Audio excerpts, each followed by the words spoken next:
ॐ श्री परमात्मने नमः। अथ षष्ठोऽध्यायः। आत्मसंयमयोगः। श्रीभगवानुवाच। अनाश्रितः कर्मफलं कार्यं कर्म करोति यः स सन्न्यासी च योगी च न निरग्निर्न चाक्रियः। यं सन्न्यासमिति प्राहुः योगन्तौ विद्धि पाण्डव। न ह्यसन्न्यस्तसङ्कल्पः योगी भवति कश्चन।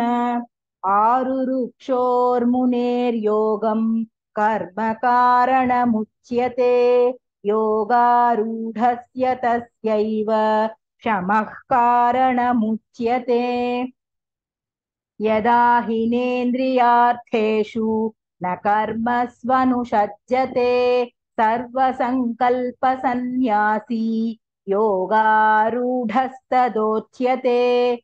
उद्धरेदात्मनात्मानं नात्मानमवसादयेत्।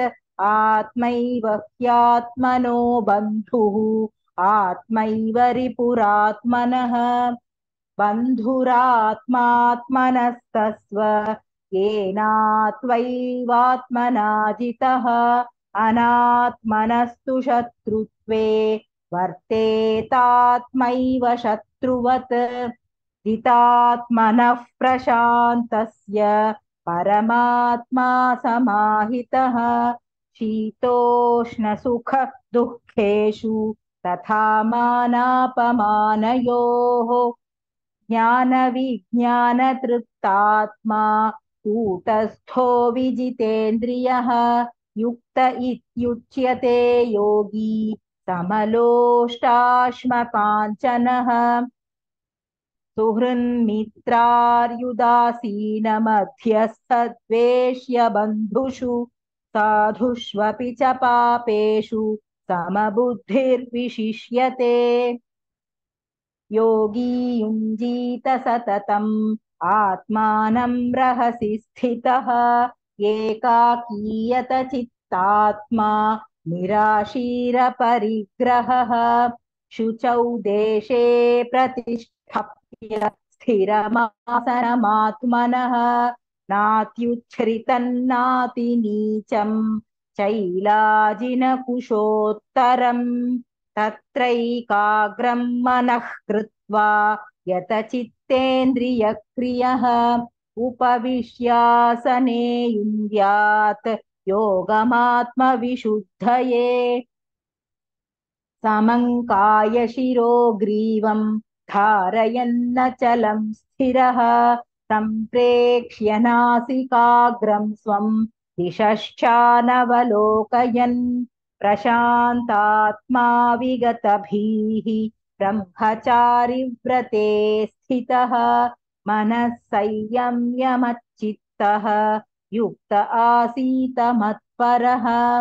युञ्जन्नेवं सदात्मानं योगी नियतमानसः। शान्तिर्निर्वाणपरमां मत्संस्थामधिगच्छति। नात्यश्नतस्तु योगोऽस्ति न चैकान्तमनश्नतः। न चाति स्वप्नशीलस्य जाग्रतो नैव चार्जुन।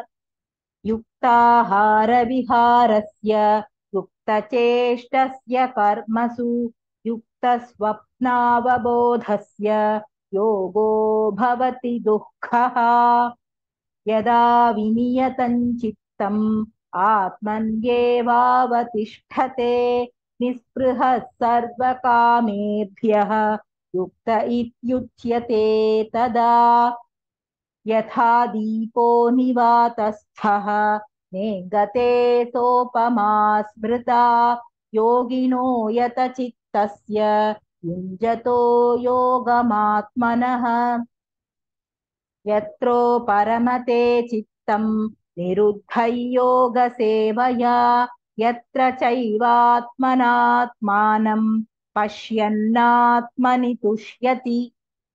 सुखमात्यन्तिकै यत्तत् बुद्धिग्राह्यमतीन्द्रियम् वेत्ति यत्र न चैवायम् स्थितश्चलति तत्त्वतः यल्लब्ध्वा चापरल्लाभम् मन्यते नाधिकम् ततः यस्मिन् स्थितो न दुःखेन गुरुणापि विचाल्यते तौ विद्या दुःखसंयोगयोगसंज्ञितम् स निश्चयेन योक्तव्यः योगो निर्विण्णचेतसा सङ्कल्पप्रभवान् कामान् त्यक्त्वा सर्वान् शेषतः मनसैवेन्द्रियग्रामम् विनियम्य समन्ततः शनैः शनैरुपरमेत् बुद्ध्या धृतिगृहीतया आत्मसंस्थम् मनः कृत्वा न किञ्चिदपि चिन्तयेत् यतो यतो निश्चरति मनश्चञ्चलमस्थिरम् ततस्ततो नियम्यैतत् आत्मन्येव वशं नयेत् प्रशान्तमनसं ह्येनं योगिनं सुखमुत्तमम् उपैति शान्तरजसं ब्रह्मभूतमकल्मषम् युञ्जन्नेवं सदात्मानं योगी विगतकल्मषः सुखेन ब्रह्म संस्पर्शम् अत्यन्तं सुखमश्नुते सर्वभूतस्थमात्मानं सर्वभूतानि चात्मनि ईक्षते योगयुक्तात्मा सर्वत्र समदर्शनः यो मां पश्यति सर्वत्र सर्वं च मयि पश्यति तस्याहं न प्रणश्यामि स च मे न प्रणश्यति सर्वभूतस्थितै यो मां भजत्येकत्वमास्थितः सर्वथा वर्तमानोऽपि स योगी मयि वर्तते आत्मौपम्येन सर्वत्र समं पश्यति योऽर्जुन सुखौ वा यदि वा दुःखं स योगी परमो मतः अर्जुन उवाच योगस्त्वया प्रोक्तः साम्येन मधुसूदन एतस्याहं न पश्यामि चञ्चलत्वात् स्थितिं स्थिराम् चञ्चलं हि मनः कृष्ण प्रमाथि बलवदृढम् तस्याहं निग्रहं मन्ये वायोरिव सुदुष्करम् श्रीभगवानुवाच असंशयं महाबाहो मनो दुर्निग्रहं चलम् अभ्यासेन तु कौन्तेय वैराग्येण च गृह्यते असंयतात्मना योगः दुष्प्राप इति मे मतिः पश्यात्मना तु यतता शक्यो वाप्तुमुपायतः अर्जुन उवाच अयति श्रद्धयोपेतः योगाच्चलितमानसः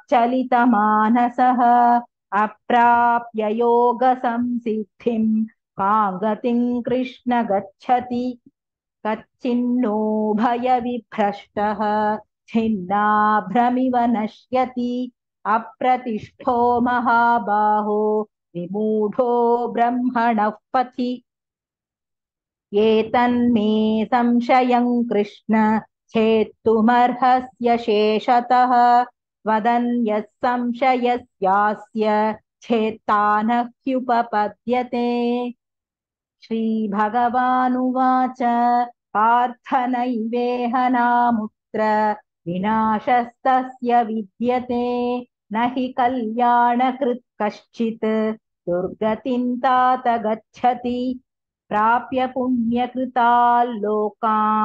उषित्वा शाश्वती समाः शुचीनां श्रीमतां गेहे योगभ्रष्टोऽभिजायते अथवा योगिनामेव कुले भवति धीमताम् एतद्धि दुर्लभतरं लोके जन्म यदीदृशम् तत्र तं बुद्धिसंयोगं लभते पौर्वदेहिकम् यतते च ततो भूयः संसिद्धौ कुरु नन्दन पूर्वाभ्यासेन तेनैव ह्रियते ह्यवशोऽपि सः जिज्ञासुरपि योगस्य शब्दब्रह्माति वर्तते प्रयत्नाद्यतमानस्तु योगी संशुद्धकिल्बिषः अनेकजन्म संसिद्धः